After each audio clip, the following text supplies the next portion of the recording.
विश्वसर्ग विसर्गादि नवलक्षं लक्षितम् श्रीकृष्णाख्यं परं धाम जगद्धाम नमामि।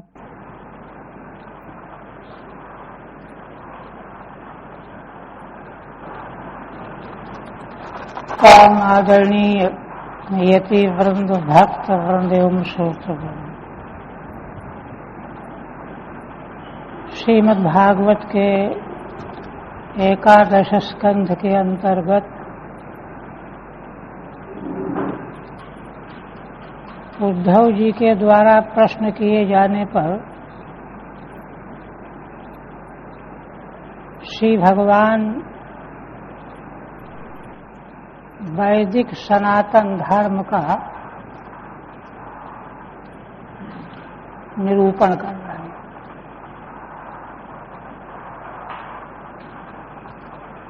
तो उससे संबंधित 17वें अध्याय में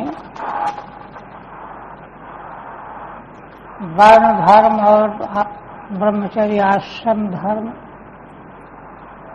और गृहस्थ आश्रम धर्म, वर्ण धर्म के साथ 2 आश्रमों का निरूपण हो चुका।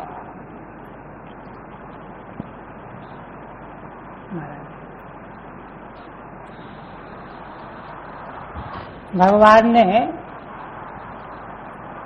पिछले निरूपण में यह स्पष्ट किया कि ब्रह्मचर्य आश्रम से ही द्विज या तो नैष्ठिक हो करके सारा जीवन वेदों के स्वाध्याय में समर्पित कर दे, गुरुकुल में ही रह, अथवा संसार की वासना यदि हो तो वह गृहस्थ आश्रम में प्रवेश करे। इतना ही नहीं, ब्रह्मचर्य आश्रम से ही सीधे वह वानप्रस्थ अथवा संन्यास भी ग्रहण कर सकता है। ब्रह्मचर्यादेव प्रव्रजेत गृहाद व वनाद वा, सीधे ब्रह्मचर्य से ही संन्यास ले ले अथवा पहले गृहस्थ हो वानप्रस्थी हो तब संन्यास ले, ये विकल्प विधान किया गया है। किंतु जो संसार की वासनाओं को लेकर के जीव आए हैं तो वे तो संन्यास न लेकर के संसार में सम्मिलित होंगे, तो उनको गृहस्थ धर्म का पालन करते हुए संसार में रहना चाहिए। किंतु उसकी भी एक सीमा है, आधी आयु तक। इसके बाद फिर वानप्रस्थ में जाना चाहिए। लेकिन गृहस्थ के बाद सीधे संन्यास जाने का नियम नहीं है। ब्रह्मचर्य के बाद तो है, किंतु गृहस्थ के पश्चात सीधे संन्यास का नियम नहीं है। क्यों? उसका कारण यह है, गृहस्थ आश्रम में सांसारिक विषयों के संग से उसका अंतःकरण विपरीत संस्कारों से आप्लुत हो जाता है। इसलिए जब तक वे विपरीत संस्कार नष्ट न कर दिए जाए वानप्रस्थ के नियम के द्वारा, तब तक वह संन्यास के योग्य नहीं होता है। जैसे कोई मनुष्य अपने स्वाभाविक शरीर को बाईं ओर मोड़ ले 3 इंच 2 इंच, तो उसका बैलेंस जो है विकृत हो जाएगा। और जब तक वह उतना ही अपने को दाहिनी ओर मोड़ नहीं देगा, तब तक वह प्रकृतिस्थ नहीं हो सकता। इसी प्रकार से गृहस्थ भोग के अनंतर वानप्रस्थाश्रम के जो नियम हैं, तो वह जो विकृति आई है संसार भोग के समय में, उसका संशोधन किया जाता है, उसको पुनः निर्मल बनाया जाता है। पुनः निर्मलता स्थापित करके तब वह संन्यास के योग्य होता है। इसीलिए आगे के प्रतिपादन से यह बात स्पष्ट होगी। अब भगवान अष्टादश अध्याय में 2 बचे हुए आश्रम वानप्रस्थ और संन्यास का निरूपण करने जा रहे हैं। श्रीधर स्वामी कहते हैं, अष्टादशे अबदधर्मम वनस्थयति गोचरम अधिकार विशेषेण विशेषम चापि तद्गतम। श्रीधर स्वामी कहते हैं कि 18वें अध्याय में श्री भगवान के द्वारा वनस्थ माने वानप्रस्थ में निवास करने वाला जो साधक अथवा यति माने सन्यासी, संन्यास आश्रम में निवास करने वाला साधक, इनके धर्म का वर्णन करेंगे एक, और अधिकार विशेषण विशेषम चापि तद्गतम।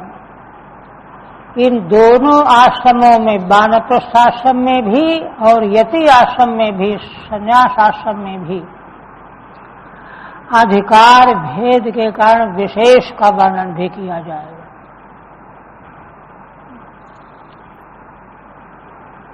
ऐसा विशेष का वर्णन ब्रह्मचर्य आश्रम में तो था कि उपकुर्वाण के बाद वह गृहस्थ हो अथवा नैष्ठिक हो, किंतु गृहस्थ में ऐसा विकल्प नहीं है। उसके बाद तो उसको आश्रमादाश्रमम गच्छेत, वानप्रस्थ और संन्यास, किंतु वानप्रस्थ को में विशेष है, ऐसे संन्यास आश्रम में भी विशेष है। ये दोनों विशेष इस अध्याय में भगवान निरूपण करेंगे। श्रीधर स्वामी ने संकेत किया है। आप देखिए, श्री भगवान उवाच, वनम विविक्षु पुत्रेषु भार्याम्यस्य सहायुवा वन एव वसेच्छान्तस्तृतीयं भागमायुषः। श्री भगवान कहते हैं कि उद्धव जी, जब वन में प्रवेश करने की इच्छा हो गृहस्थाश्रम के अनंतर, तो पत्नी को पुत्रों के सुपुर्द कर देना, संरक्षण में रख देना, अथवा पत्नी की इच्छा विशेष होने पर साथ में लेकर के भी जा सकता है, और जाकर के वन एव वसेत। देखिए, ये विकल्प न निकाल ले कि अपना खेतों में रह जाएंगे, निकाल लेते हैं लोग, लेकिन ये नहीं है। छांदोग्य में तो मूल श्रुति के प्रसंग को लेकर के भगवान भाष्यकार ने बहुत लंबा शास्त्रार्थ स्थापित किया है, बहुत हृदयंगम करने लायक। वे बीच में गड़बड़ी नहीं स्वीकार करते, बहुत दिव्य निरूपण है त्रयो धर्म स्कंधा के प्रसंग। तो इसीलिए कह रहे हैं वन एव वसेत। ऐसा नहीं कि मन को समझा करके अरे एकांत में पड़े रहेंगे, घर से मतलब नहीं रखेंगे, ऐसा नहीं। इसीलिए दूसरे स्कंध में जहां भगवान सुखदेव जी महाराज परीक्षित के प्रश्न का उत्तर देने जा रहे हैं, वहां उन्होंने स्पष्ट कहा है कि देह गेह के प्रति आसक्ति का त्याग करके तीर्थ में चला जाए। उसकी व्याख्या करते हुए श्रीधर स्वामी वहां कहते हैं कि बीच में जो है सुविधा को देख करके ऐसा न सोचे कि भाई हम तो असंग रह करके घर ही में पड़े रहेंगे। पुनः आसक्त्य संभवात, टीका में कहा, अगर ऐसा तुमने बीच का रास्ता चुना निकाला तो फिर से आसक्ति बन जाएगी, इसलिए छोड़ के जाना ही चाहिए, ये प्रतिपादन। तो इसलिए बन एव बसेत शांत तृतीयम भागमायुषा, और कितने समय तक? आयु का तीसरा भाग। ठीक है। क्रम प्राप्तान वनस्थ धर्माना, क्रमशः वर्णाश्रम धर्म के क्रम में वानप्रस्थ धर्म का भगवान वर्णन करने जा रहे हैं वन में। आयुष तृतीयम भागम, आयु का तीसरा भाग 75 वर्ष पर्यंतम, 50 के बाद तीसरा भाग, 75 के बाद फिर संन्यास। और ततः परम क्षीणेन्द्रियस्य ईषद विरागे संन्यासाधिकार। श्रीधर स्वामी कहते हैं कि 75 तक तो वानप्रस्थ में रहे, इतना तप करने से क्या होगा? इंद्रियां उसकी क्षीण हो जाएंगी, है ना। और तब वैराग्य अगर पूरा नहीं हुआ है, कुछ ही हुआ है, ईषद विरागे पे संन्यासाधिकार, कब संन्यास का अधिकार आएगा? पूरा वैराग्य हो तब तो कहने क्या है, तब तो है ही अधिकार। ईषद विराग होने पर भी अधिकार है। हाँ, यदि वैराग फिर भी नहीं हुआ तो बताया जाएगा क्या करना चाहिए। अधिकारस्यादि भावः, तब अधिकार को प्राप्त करने की योग्यता हासिल करनी है वानप्रस्थाश्रम में। कंदमूल फलैर्वन्यैर् मेध्यैर्वृत्तिं प्रकल्पयेत्। अब देखिए वनस्थ के नियम क्या हैं। कंदमूल फल जो जंगल में पैदा होने वाले, मेध्यैर, ये सब पवित्र फल कंदमूल आदि, इन्हीं के द्वारा जीविका निर्वाह करना चाहिए। और वस्त्र के लिए क्या करें? बसीत बलकलम वासः, वस्त्र के नाम पर बलकल वस्त्र, तृणपर्णाजिनानि च, अथवा तिनका पत्ते, केला के पत्ते, आजिन माने मृगचर्म आदि, ये वस्त्र का काम लेश। बसीत माने परिदधित, भोजन वस्त्र की व्यवस्था, ये निवास वन में 3 चीजें होंगी। और क्या करे? केश रोम नखश्मश्रु मलानि बिभ्रियादतः, न धावे दत्सु मज्जेत त्रिकालम स्थंडिलेशयः। भगवान कहते हैं केश, बाल, रोम, नख, दाढ़ी मूछ और दांतों का मल भी बहुत ज्यादा चमकाने की चेष्टा न करें। न धावे, अक्षु मज्जे त्रिकालम, तीनों काल में जल में डूब करके मूसल स्नान करे, प्रातः मध्याह्न सायं। इस ठंडिलेशय, भूमि पर शयन करे, वहां व्यवस्था बनाने के चक्कर में नहीं पड़ना है। ठीक है। दतो दंतान न धावेत न शोधयेत, दांतों की बड़ी सफाई न करे। त्रिकालम अक्षुमज्जेत, तीनों काल जल में डुबकी लगा करके स्नान करे। मुसलवत स्नायात, मूसल जैसे डुबो दिया जाता है फिर उठा लिया जाता है, ऐसे डूब जाए उठ जाए। स्थनिलेशयो भूमिशाई, भूमि पर शयन करे, ये नियम है। ग्रीष्मे तप्तेत पंचाग्नीन वर्षा श्वासारसाद जले, आकंठ मग्न शिशिरे एवं वक्तस्तपश्चरेत। भगवान कहते हैं ग्रीष्म ऋतु आने पर पंचाग्नि का से संतप्त करे अपने देह को।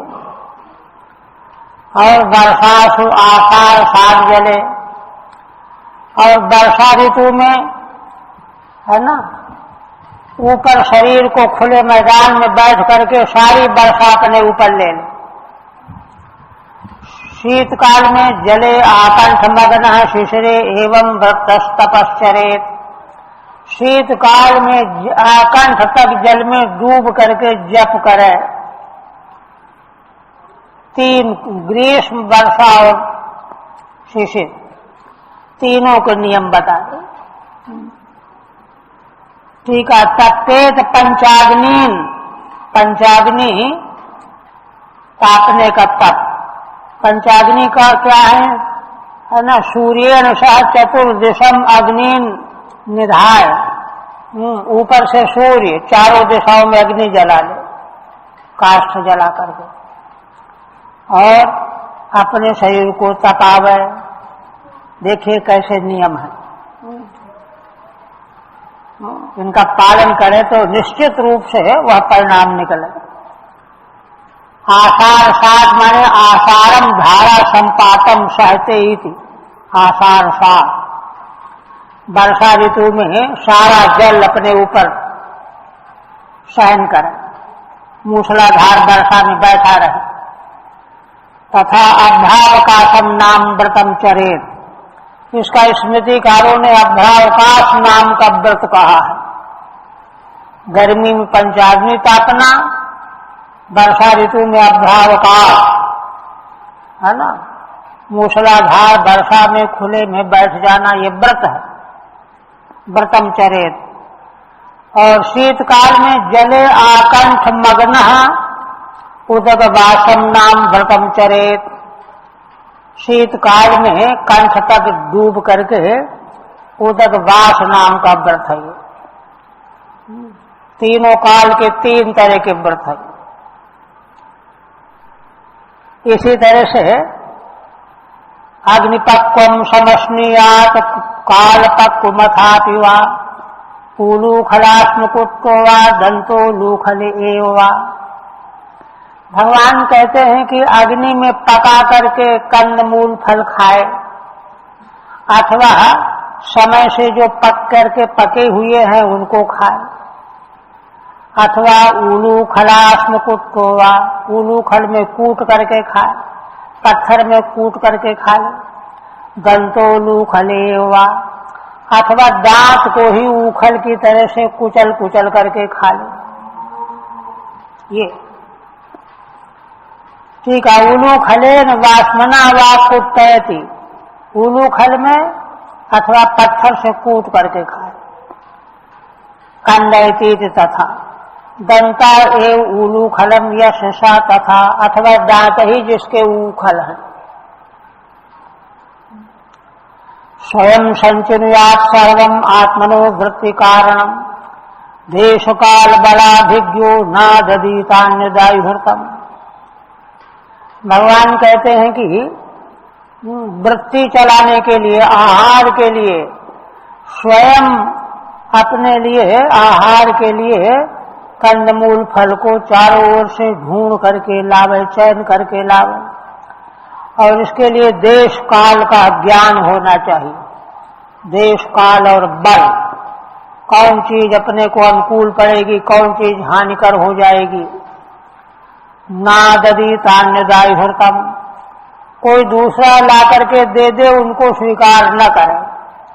क्यों? इससे एक तो तप बाधित होगा। दूसरे की सेवा लेने में लग गए तो तब बाधित होगा। ये कह रहे हैं। संचुनियात माने आहार, स्वयं जा करके ढूंढ करके लाना है। अन्यदा कालांतरे आहतम कालांतरे ना ददीत, पहले के लाए हुए 5-4 दिन पहले के पड़े हुए हैं तो उनको फिर न ले, रोज ताजे। लब्धे नवे नवे नाद्ये पुराणम तु परित्यजेति नारदोक्ते। श्री नारद जी का वक्तव्य है कि नया कंदमूल फल मिल जाए तो पुराने को छोड़ दो, त्याग देना चाहिए। वन्यैश्चर पुरोदाशैर्निर्वपेत कालचोदितान् न तो श्रौतेन पशुना माम यजेत वनाश्रमी।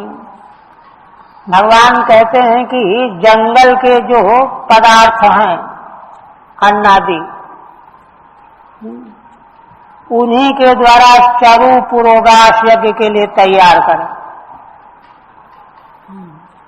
और काल चोदितान माने जिस जिस काल के जो जो यज्ञ कहे गए हैं शास्त्र में, उन सभी यज्ञों को जंगल के अन्न धान्य के द्वारा चरु पुरोगास बना करके संपन्न करे।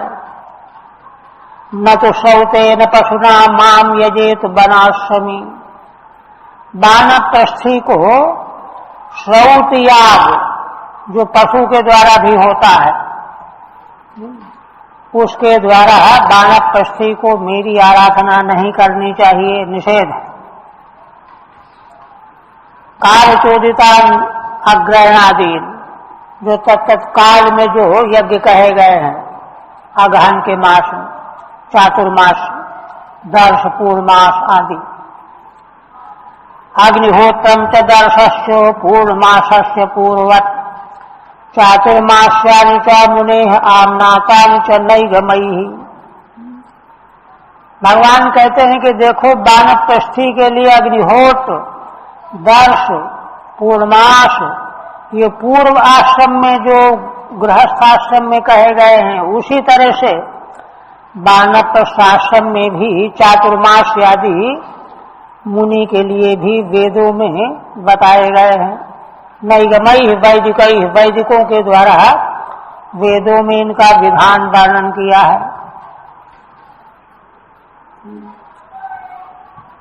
किंच अग्निहोत्रमिति मुनेश्च नैगमैर वेदवादिभिः, वेदवादी ऋषियों के द्वारा वानप्रस्थी के लिए इन यज्ञों का विधान बताया गया है।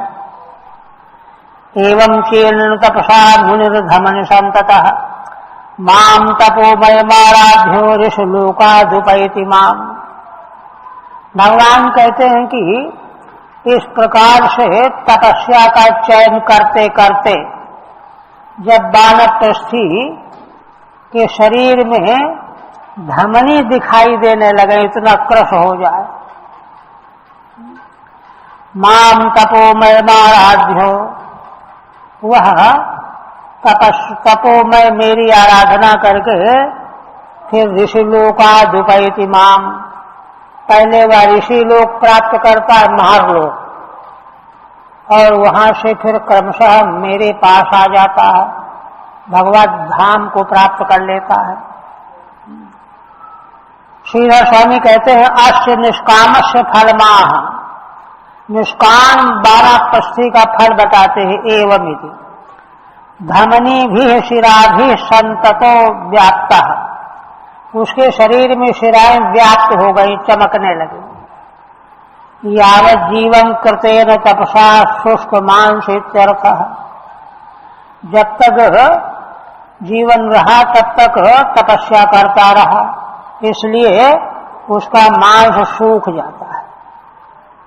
तब ऋषिलोकान महर्लोकादिक्रमेण, ऋषिलोक कौन लोक है? महर्लोक, वहां पहले पहुंचता है, उसके बाद फिर क्रमशः भगवान के धाम को प्राप्त करता है। यहाँ पर श्रीधर स्वामी कहते हैं अयम भावः अंतःकरण शुद्धि भक्ति द्वारा त्रयोतावन मुच्चेत। यदि वानप्रस्थ आश्रम में अंतःकरण की शुद्धि सांगोपांग बन गई तो भक्ति प्राप्त हो करके इसी जीवन में वह मुक्त हो जाएगा, फिर महर्लोक जाने की आवश्यकता नहीं है ना। किंतु यदि ऐसा नहीं हुआ, प्रतिबंधक बाहुल्य त्वनेन क्रमेण मुच्यते इति, प्रतिबंधक अगर बना हुआ है तो पहले महर्लोक जाना होगा, वहां कुछ दिन रहने के बाद फिर भगवान का धाम प्राप्त करेगा। ये है वानप्रस्थ का नियम। आप कहते हैं कि देखो, यस्त्वेतत् कृच्छतश्चीर्णं तपो निःशेषं महत् कामायाल्पीय से युंज्याद बादशाह को परस्ततः। भगवान कहते हैं जो मनुष्य इतनी कठिनाई से इस व्रत का पालन कर रहा है, इतना बड़ा तप कर रहा है, जिसका फल महत् फल निशेष प्राप्त करना, मोक्ष प्राप्त करना, किंतु यह फल न प्राप्त करके कामाय अल्पीय से युंज्यात, इस तप को करता हुआ वह छोटी छोटी कामनाओं को चाह रहा है, तो कहते हैं बादशाह को परस्ततः। तो ऐसे व्यक्ति से अधिक मूर्ख दूसरा कौन होगा। इतना कठोर नियम तप का पालन कर रहा है और चाहता क्या है, लोक लोकांतर चाहता, यह तो मूर्खता मानी जाएगी। ठीक है, तम सकामम निंदति, वानप्रस्थ का जो तप है यह सकाम नहीं किया जाता, ये तो निष्काम करना चाहिए। यस्ति निशेषम मोक्ष फलम, मोक्ष फल इसका है। अल्पीय से आविरिंचात अन्य अत्यल्प एव तस्मयी, है ना। अगर अल्प फल के लिए, अल्प फल में देखिए ब्रह्मा का पद प्राप्त करना भी अल्प ही फल है, इंद्रादि फलों की तो कोई गिनती ही नहीं है। तो इनकी प्राप्ति के लिए भी अगर यह तप किया गया तो वह मूर्ख माना जाएगा। यह तो साक्षात निशेष साध का साधन है। यदासौ निमे अकल्पो जरया जात बेपथु आत्मन्यग्निम समारोप्यो मच्चित्तोग्निम समाविशेत। आप देखिए जो उपक्रम में श्रीधर स्वामी ने संकेत किया था वह बात ला रहे हैं। विशेष क्या विशेष ला रहे हैं। यदासौ नियमे अकल्पो जरया जात बेपथु, अगर वह वानप्रस्थ आश्रम का निवास करने वाला साधक नियमों के पालन करने में अपने को असमर्थ मानता हो, क्यों। जरया जात बेपथु, वृद्धावस्था के कारण इतना जीर्ण हो गया, शरीर कांप रहा है, पानी छूना मुश्किल हो रहा है, तब उसको क्या करना चाहिए।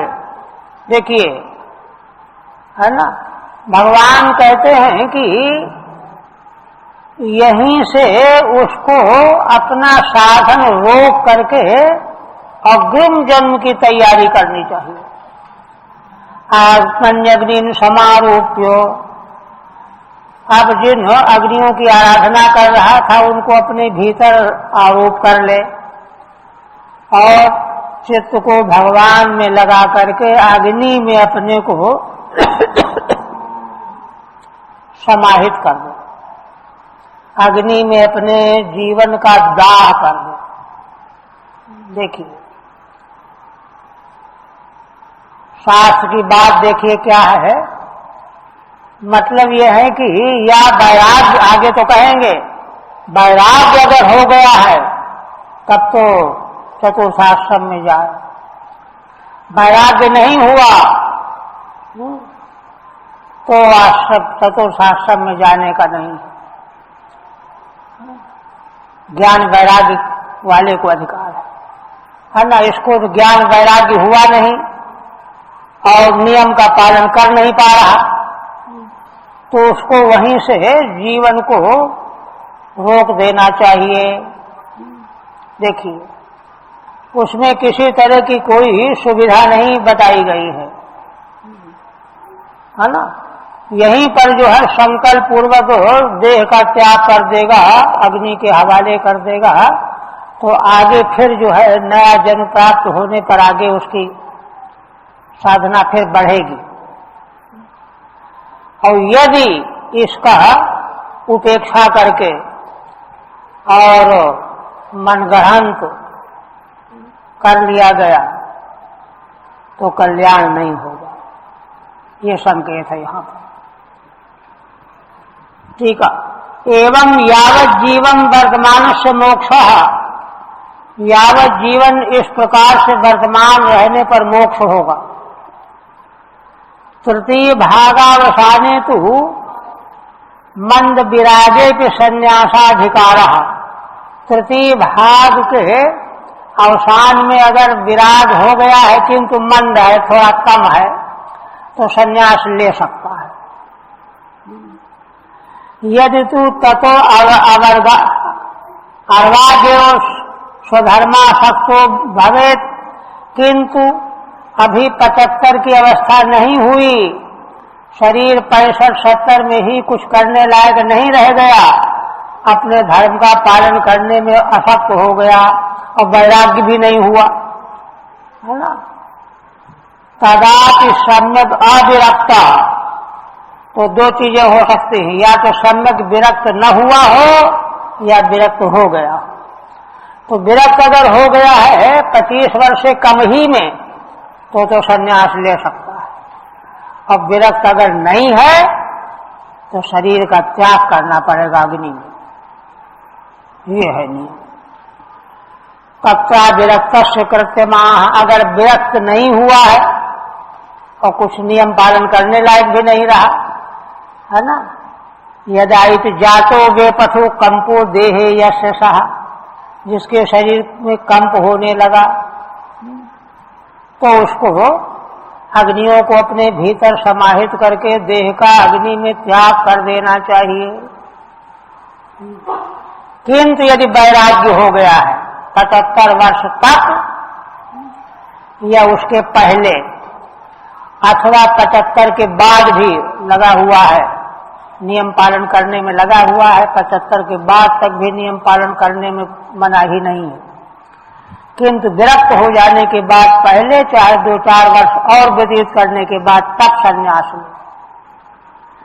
यदा कर्मवाकेषु लोकेषु निर्यात्मसु विरागो जायते सम्यक न्यस्ताग्नि प्रव्रजेत ततः। श्री भगवान कहते हैं कि उद्धव जी, जिस समय,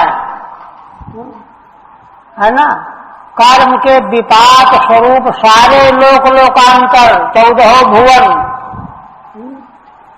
चाहे इंद्रलोक हो, ब्रह्मलोक हो, कुबेर लोक हो, ब्रह्मलोक हो, ये सब नरक से अधिक नहीं है, ऐसा वैराग्य हो।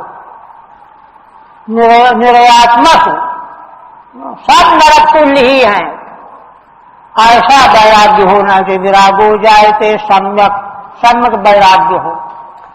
न्यस्ताग्नि प्रव्रजेत ततः, तब अग्नियों का त्याग करके संन्यास ले ले। यदायित, आप संन्यास कैसे ले देखिए, आगे बता रहे। इष्ट्वा यथोपदेशम माम दत्वा सर्वस्व मृत्युजे अग्निनुषप्ता आवेश्यो निरपेक्ष परिव्रजेत। श्री भगवान कहते हैं कि शास्त्र जैसा कहता है, संन्यास का जैसा विधान है, पहले शास्त्राज्ञा के अनुसार मेरी आराधना कर। 8 प्रकार के श्राद्ध किए जाते हैं। सर्वस्व मृत्युजे दत्वा, और ऋत्विज जो हो यह सब अष्ट का श्राद्ध आदि करा रहा है आचार्य, उसको जो कुछ भी हो सब दे दो, पड़ा पड़ाया। अग्निनुषप्राण आवेश्यो, अग्नियों को अपने प्राण में आवाहन करके स्थापित कर ले। निरपेक्ष परिव्रजेत, और लोक लोकांतर से अपेक्षा रहित होकर के संन्यास कर ले। तत्रादौ कृत्यमाह, उसके पहले कृत्य बताते हैं। इष्टवायु यथोपदेशम श्राद्धाष्टक पूर्वकम, श्राद्धाष्टक का जैसा शास्त्र की आज्ञा है वह सब पालन करे। प्राजापत्येष्ट्या मामिष्ट्वा, प्राजापत्येष्टि के द्वारा भगवान की पूजा अर्चा करे और अपने प्राण में माने आत्मा में अग्नियों को विलीन कर ले और तब संन्यास करें। भगवान एक बात और कहते हैं, विशेष बात कहते हैं, क्या? विप्रस्य वै संन्यसतो देवादारादि रूपिण विघ्नान् कुर्वन्त्ययं ह्यस्मान् आक्रम्य समियात् परम। भगवान कहते हैं कि जब कोई साधक इस प्रकार से संन्यास लेने के लिए उद्यत हो जाता है तो देवता लोग विघ्न खड़ा करते हैं, पत्नी पुत्र आदिकों को रुलाने लगते हैं कि रो करके इनको रोको, और रोने लगते हैं। भगवान यह इसलिए बता रहे हैं कि रोने धोने को देख करके अपना संकल्प नहीं तोड़ना चाहिए, ये तो देवताओं का उपद्रव उनका स्वभाव है। विघ्नान् कुर्वन्त्ययं ह्यस्मान्, तो कोई कहे कि अरे देवता होकर के विघ्न क्यों करते हैं, उनको तो प्रसन्न होना चाहिए। तो कहा देखो ईर्ष्या होती है देवताओं में, है ना। अस्मान आक्रम्य समियात् परम, देखो तो हम लोगों के को अतिक्रमण करके ये भगवत धाम को जाना चाहता, हम लोग पीछे रह जाएंगे, ये ठीक नहीं है, इसलिए इसको रोकते हैं, विघ्न करते हैं। ठीक है। संन्यासे विघ्ना भवन्ति तान अविगणय्य सन्न्यासे देवेत्याशयना। संन्यास लेते समय विघ्न होते हैं, उनको कुछ भी न गिन करके संन्यास ही करना चाहिए, इस आशय से भगवान कहते हैं। विप्रसु केनाभिप्रायं कुर्वन्ति, तो देवता लोग किस अभिप्राय से विघ्न करते हैं? तमाह अयमिति, कि यह हमसे पहले भगवान को प्राप्त होने जा रहा है, इसको तो हमसे पीछे जाने वाला होना चाहिए, इसलिए उसको संन्यास लेने में बाधा डालते हैं। परम माने परम ब्रह्म। बिभ्रियाच्चेन मुनिर्वासः कौपीनाच्छादनम परम। देखिए संन्यास विधि में जैसा वर्णन है तो वहां तो ये है कि वो तो दिगंबर होकर के सब कृत्य होता है, किंतु आचार्य जो है उसको स्वयं वस्त्र दे देते हैं, वही बात कहते हैं। बिभ्रियाच्चेन मुनिर्वासः, वह चतुर्थाश्रमी मुनि अगर वस्त्र धारण ही करना चाहता है कि अरे लोगों के सामने कैसे हम ऐसे फिरे, तो भगवान कहते हैं कौपीनाच्छादनम परम। कौपीन के ऊपर कौपीन को ढकने भर का वस्त्र ऊपर से लपेटना चाहिए, बस 1.5 फुट का 1 फुट का। त्यक्तम न दंड पात्राभ्याम मन्यत किंचिदनापति। भगवान कहते हैं दंड और पात्र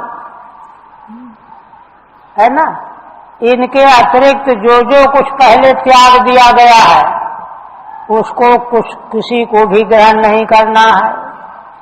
हाँ, आपत्ति काल में मत छूट दी गई है, अनापति। आपत्ति काल में कोई चीज ग्रहण करनी हो तो उतने समय तक चलेगा, अन्यथा नहीं ग्रहण करना चाहिए। ठीक है। एवं प्रव्रजित धर्मानाः, इस प्रकार से जो संन्यास ले चुका उसके धर्मों का भगवान वर्णन करते। बिभ्रियादे चेदिति परम कौपीनाद अन्यद वासो यद धारयितुम इच्छति। केवल कौपीन रखे तो ठीक ही है, लेकिन नहीं उसका मन मान रहा है तो अन्य वस्त्र अगर चाहता है तभी कौपीनम आच्छाद्यते यावता, जितने से कौपीन ढक जाए तावन मात्रम धारयेदित्यर्थ। ये है संन्यास। त्यक्तम प्रेषोच्चारात् पूर्वमेव, प्रेष मंत्रोच्चार के पहले सब हटा दिया गया है। तीनों लोक का संन्यास होता है, भूः मया संन्यस्तम, भुवः मया संन्यस्तम आदि। अतो अन्यत् किंचिदपि न बिभ्रियात्, इसलिए उसके बाद फिर और कुछ भी न ग्रहण करे। दंड पात्राभ्याम इत्यावश्यक जल पात्रादेहोपलक्षणम, दंड पात्र को तो भगवान जल पात्र आवश्यक है, उस वस्तु को छोड़ करके कह रहे हैं। और चले कैसे? दृष्टिपूतम निषेधपादम वस्त्रपूतम पिबेत जलम सत्यपूताम बदेत वाचम मनःपूतम समाचरेत। भगवान कहते हैं कि नेत्रों से देख करके कोई चींटी कीड़ा तो नहीं है नीचे, तब पैर रखा है। जल वस्त्र से छान करके पीना चाहिए, वाणी सत्य से पवित्र करके बोलना चाहिए, मनःपूतम समाचरेत, और मन से हर वस्तु को पक्का ठीक समझ करके आचरण करना चाहिए। ठीक है। परमहंस से विधि निषेधा गोचरत्वात्, आगे परमहंस का नियम आगे बताएंगे, है ना, क्योंकि उनके लिए कोई विधि निषेध नहीं है, आगे बताएंगे। किंतु बहुदकादि धर्मान भगवाना, हंस, बहुदक, कुटीचक, ये और भेद है ना, इनके धर्म हैं, उनके धर्मों का वर्णन करते हैं। मनःपूतम, मनसा सम्यक विचार्य, मन से अच्छी प्रकार से विचार करके बोलना और आचरण करना चाहिए। यत् शुद्धम तदाचरेत, जो शुद्ध हो वह आचरण करे। फिर कहते हैं मौना निहा निलायामा दंडावाग देह चेतसाम न हेते यश संत्यंगु भेरुभिर्न भवेद्यति। देखिए कितना आवश्यक भगवान बता रहे हैं। क्या कहते हैं? मौन, अनीहा माने देह को इधर उधर नहीं ले जाना, और अनिल का आयाम माने प्राणायाम। मौन से वाणी का संग्रह, वाणी को रोकना, अनीहा से शरीर की क्रिया को रोकना, अनिलायाम से मन को रोकना। इन तीनों क्रियाओं को वाग देह चेतसाम दंडा, तीन दंड है ये, वाग दंड मौन, और अनीहा है देह दंड, और प्राणायाम की साधना है मन का दंड। ये तीन दंड ही दंडी सन्यासी की शोभा के उपकारक है। न हेते यश संत्यंग, अंग संबोधन है उद्धव जी के लिए। हे उद्धव जी, ये तीन दंड अगर जिसके पास नहीं है, यति के पास, तो वेणुभिर न भवेद यति, तो केवल बांस का दंड लिए रहने से यति नहीं होता कोई। देखिए ठीक है। मौनम वाचो दंड, मौन वाणी का दंड। अनीहा काम्य कर्म त्याग, काम्य कर्म का त्याग देह का दंड है। प्राणायाम चेतसः, प्राणायाम मन का दंड है। एते अंतस्त्रयो दंडा यश न संति, ये भीतरी दंड है तीनों। भीतरी दंड अगर आ जाए तो बाहर के दंड की जरूरत नहीं। न संति अंग हे उद्धव, अंगे धरतैर वेणुभिरितिवा, अथवा अंग को अंगे कर दिया सप्तमंत, माने केवल शरीर में बांस के दंड लिए हुए है त्रिदंड, उसका कोई अर्थ नहीं।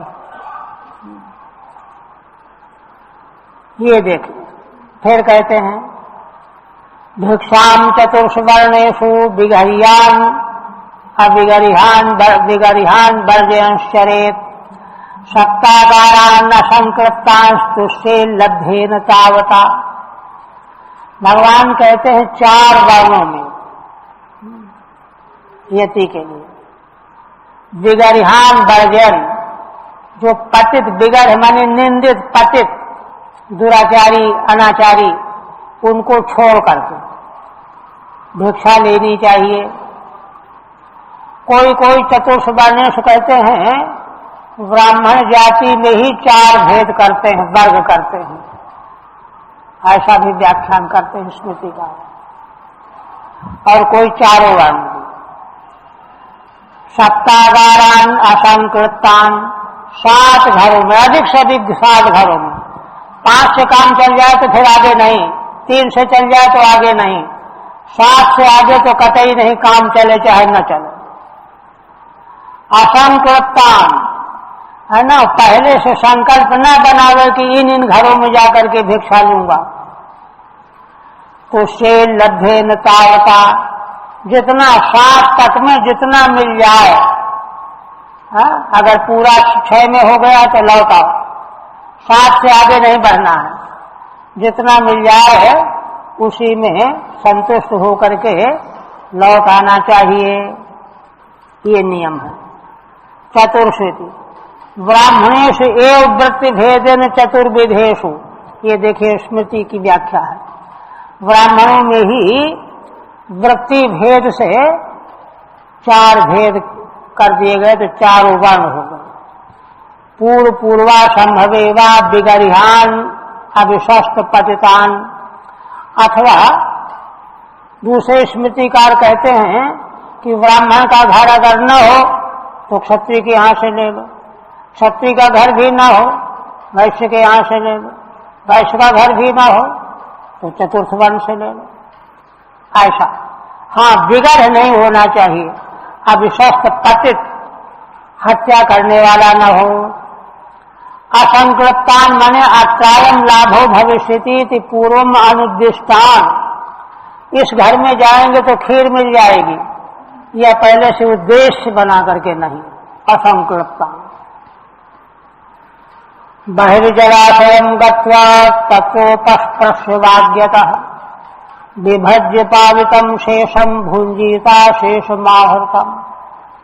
भगवान कहते हैं कि है ना, ग्राम के बाहर जलाशय के पास जाए और आचमन करे, भिक्षा को पवित्र करे जल छिड़क करके और मौन हो करके, उसके जो अधिकारी पात्र है उनको विभक्त करके भिक्षा दे और पवित्र करके शेषम भूंजीता शेष माहृतम, और बाकी शेष का भोजन करे, अशेष सारा का सारा, बचाना नहीं है। आहृतम, ये नहीं कि शाम को खा लेंगे चाहे कल खा लेंगे, ये नहीं है।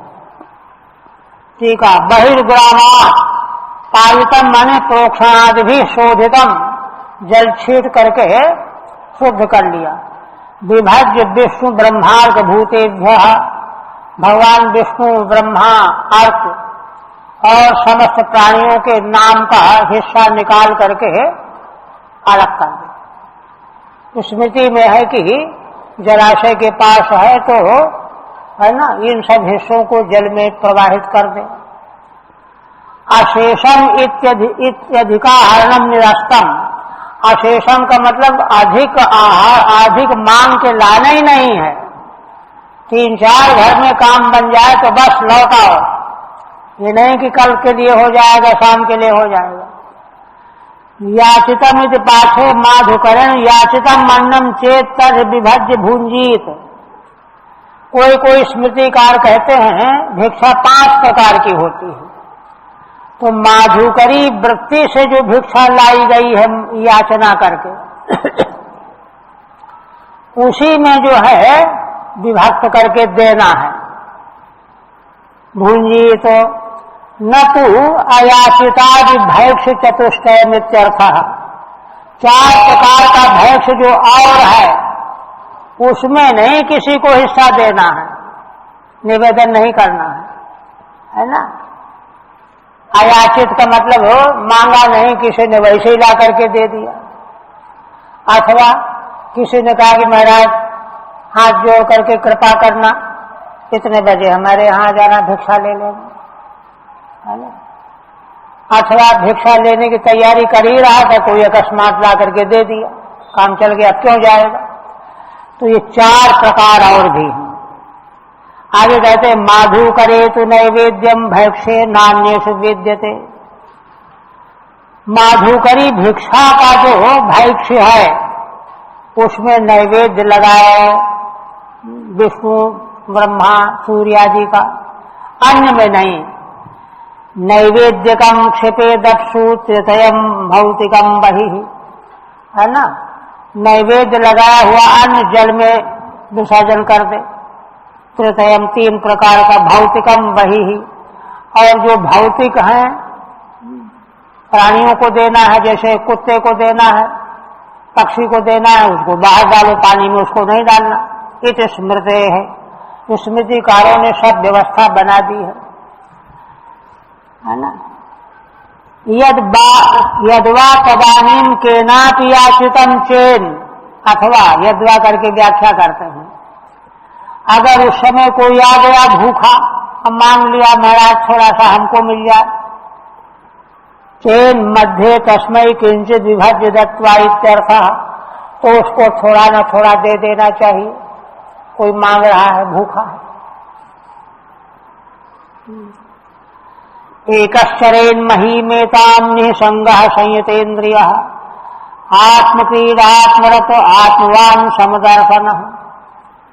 पुनः भगवान कहते हैं कि देखो, यति को चाहिए कि एक माने अकेला इस भूमंडल में, पृथ्वी में विचरण करे, निसंग होकर के, इंद्रियों को अपने बस में रख करके, निसंग होकर के, उसकी क्रीड़ा और प्रीति हो तो कहाँ, अपने में, है ना। आत्मक्रीड हो और आत्मा से ही प्रीति करने वाला हो, आत्मरतः आत्मान समदर्शनः, और हो आत्म तत्व के ज्ञान से परिनिष्ठित हो, सब जगह सर्वत्र समान दृष्टि रखने वाला हो।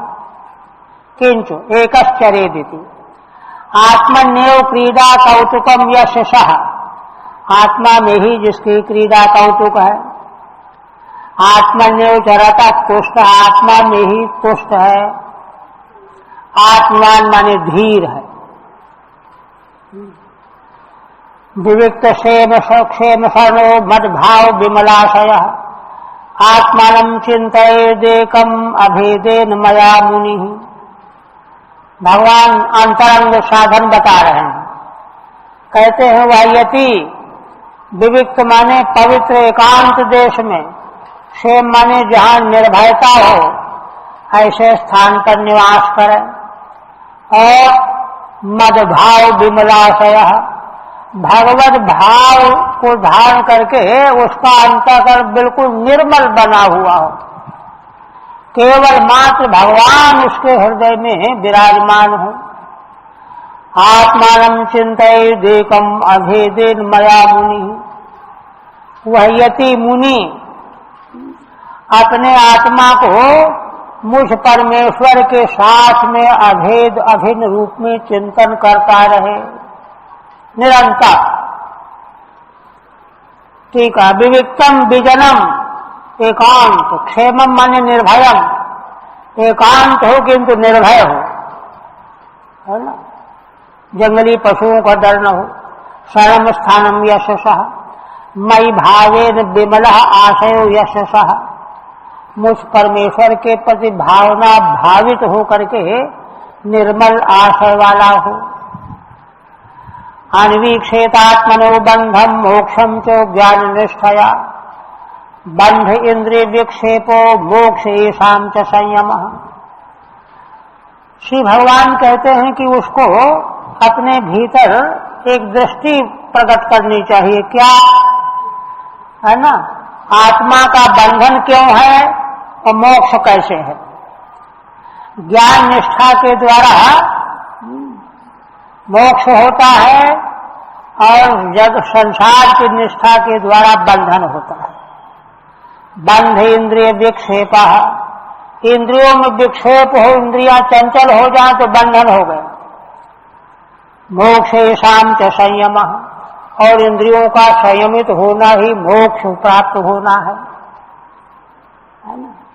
ठीक है। बंधम मोक्षम च केन बंधा केन वा मोक्ष है। बंध क्यों होता है, मोक्ष कैसे होता है। तत्तावा बंध, इंद्रियों के विक्षेप से बंधन और इंद्रियों के संयत होने से मोक्ष। तस्मान्यम षड्वर्गम मद्भावेन चरेन मुनि, विरक्त क्षुल्लकामेभ्यो लब्ध्वात्मनि सुखम महत्। श्री भगवान कहते हैं इसलिए सद्वर्ग माने 5 ज्ञानेंद्रिय और मन, इनको अपने अधीन कर ले। कैसे करे? मद भावेन, है ना, भगवत भावापन्न होकर के सद्वर्ग को अपने अधीन करे। विरक्त क्षुल्लकामेभ्यो लब्ध्वात्मनि सुखम महत्। और संसार की जो छोटी छोटी कामनाएं हैं कि हमको बड़ा महत्व दिया जाए, हमारा ये हो वो हो, ऐसा वैसा हो, सबको क्षुद्र कामनाओं से विरक्त होकर के लब्ध्वात्मनि सुखम महत्। क्यों? क्योंकि उसको आत्मा में महान सुख प्राप्त हो गया है। महान सुख प्राप्त होने वाले के लिए क्षुद्र कामनाओं की कभी अपेक्षा नहीं होती। ये कहते हैं, टीका नहीं। पुरग्राम ब्रजान सार्थान भिक्षार्थम प्रविशंश्चरेत पुण्य देश सरित शैलो बनाशंवती महीम।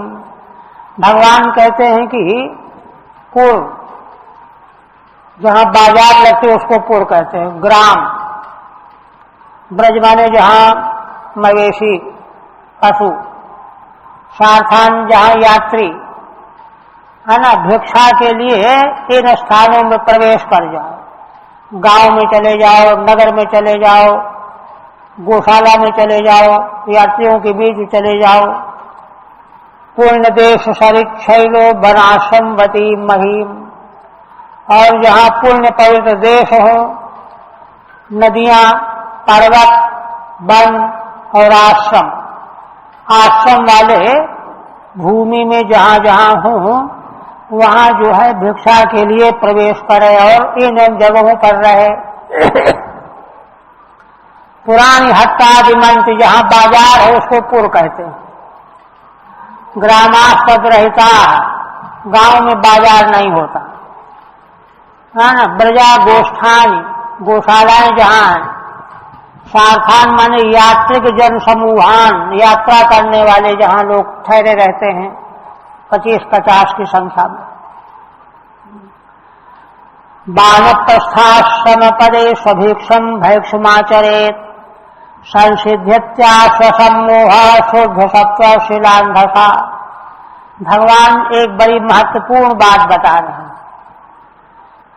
भगवान कहते हैं कि देखो, जहां तक हो सके वानप्रस्थियों के आश्रम में भिक्षा ज्यादा लेना चाहिए, जहां तक बन पड़े, मिलते रहे जहां जहां तक। इससे फल क्या होगा? संसिद्ध्या असंसिध्यत्या स्वसम्मोह। तो संसार के प्रति जो अनुचित मोह बना हुआ है यह दूर हो जाएगा, शुद्ध हो जाएगा। क्यों? शुद्ध सत्व है शिलांधसा। क्योंकि वानप्रस्थियों के यहाँ शिलोंश वृत्ति का अन्न रहता है, यह कंदमूल फल का रहता है। वह बड़ा पवित्र धान्य होता है। उसको ग्रहण करने से, अधिक मात्रा में उसी की भिक्षा लेने से उसका चित्त शुद्ध हो जाएगा और जो है अनुचित मोह उसका दूर हो जाएगा, है ना। यतः शिलवृत्त्या प्राप्तेन तदीयेन अंधसा अन्येन शुद्ध सत्वः। क्योंकि शील वृत्ति से प्राप्त वानप्रस्थियों का जो अन्न है, उस अन्न के द्वारा यति का चित्त शुद्ध हो जाएगा। सन्निवृत्त मोहा संसिध्यति मुच्यते।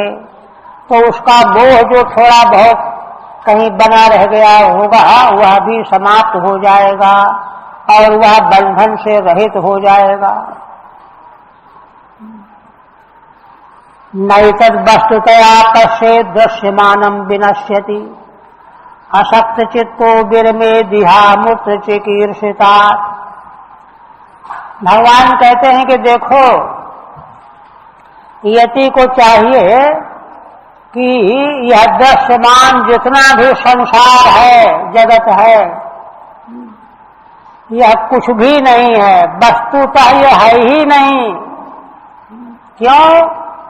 देखते देखते ही ये नष्ट होता जा रहा है, क्षणभंगुर है सब कुछ, है ना। अशक्त चित्तो विरमेत इहामुत्र चिकीर्षिता। भगवान कहते हैं कि अपने चित्त में किसी प्रकार की आसक्ति न रख करके, है ना, इस लोक की प्राप्ति के साधन की दिशा में, चाहे अमृत पर लोक प्राप्ति कराने वाले साधनों की दिशा से वह विरक्त हो जाए, न इस लोक में कुछ उसको पाने की अपेक्षा रह जाए, न परलोक में कुछ पाने की अपेक्षा रह जाए, ऐसा वैराग्य हो। ठीक है, कहते हैं कि नम मिष्ठान्नम विहार कथम शिलान्य प्रवृत्ति स्यात्। कोई कहे कि अरे मीठा कहीं मिल रहा होगा गृहस्थियों के यहाँ, तो उसको छोड़ करके शिल के अन्न में कैसे प्रवृत्ति होगी, उधर तो जीभ जो है खींचेगी। कहते हैं कि देखो, दृष्टि प्राप्त करना है। एतद् दृश्यमानम मिष्ठान्नादि वस्तुतया न पश्येत्। ये जितना भी सुखकर मिष्ठान आदि प्रतीत हो रहा है, यह वस्तुतः कुछ है ही नहीं। ये दृष्टि होनी चाहिए। यह तो विनश्यति, क्यों? विनष्ट होने वाला है। अतः इहामुत्र च लोके आसक्त चित्ता। इस लोक में और परलोक में भी आसक्त चित्त होकर के संचिकीर्षता तदर्थ कृत्याद विरमेत, है ना, किसी भी प्रकार की चिकीर्षा के लिए से विराम कर ले। न यहाँ कुछ पाना है, न परलोक में कुछ पाना है। यदि तदात्मनि जगन मनोवाक् प्राण संहतम सर्वं मायित तर्केणो स्वस्थ त्यक्त्वा न तत्स्मरेत्।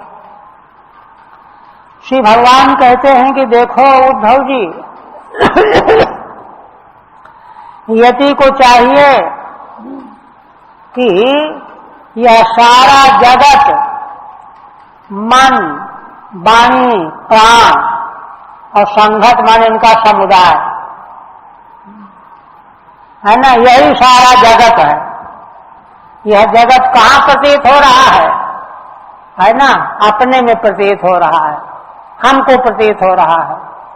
हम देख रहे हैं, है ना, शहर है, जंगल है, नदी है, पहाड़ है, अपनी इंद्रियों से देख रहे हैं, मन से कल्पित कर रहे हैं, बुद्धि से निश्चय कर रहे हैं। ये जो है, ये सबको सर्वम मायित तर्केणो, भगवान कहते हैं तर्क के द्वारा इसको पक्का समझो कि यह वस्तुता है नहीं, सब माया से भासमान हो रहा है। स्वस्थत्यक्त्वा न तत्स्मरेत्। यह तो अपने में माया का विलास प्रतीत हो रहा है, वस्तुतः यह कुछ भी नहीं है। ऐसा त्याग करके केवल अपनी आत्मा में स्थित हो जाए, है ना।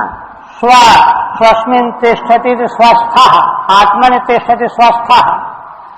आत्मा में स्थित होकर के माया रूपी जगत का पूरी तरह से त्याग करके उसका स्मरण करना भी बंद कर दे, स्मरण ही करना बंद कर दे।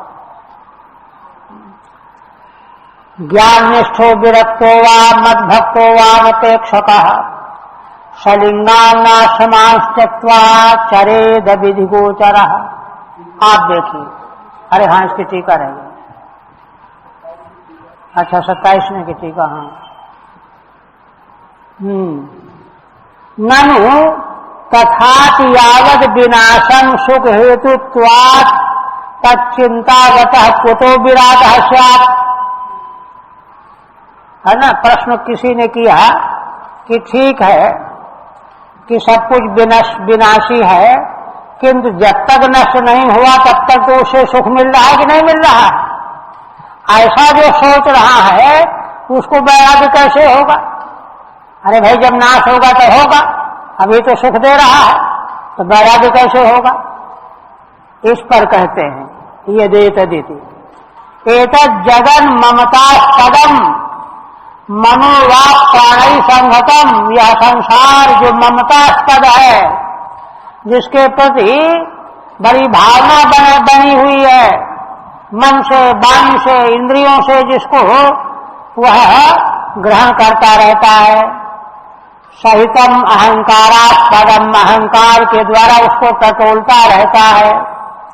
शरीरम च, शरीर भी, सर्वम तज्जन्यम सुखम चात्मनि माया मात्रमिति, माने जगत और देह इन दोनों से जन जो सुख है वह आत्मा में माया मात्र है, वस्तुतः कुछ भी नहीं है। तर्केण स्वप्नादि दृष्टांतेन त्यक्त्वा, स्वप्न में जैसे दिखता बहुत कुछ है लेकिन कुछ भी नहीं होता, ऐसे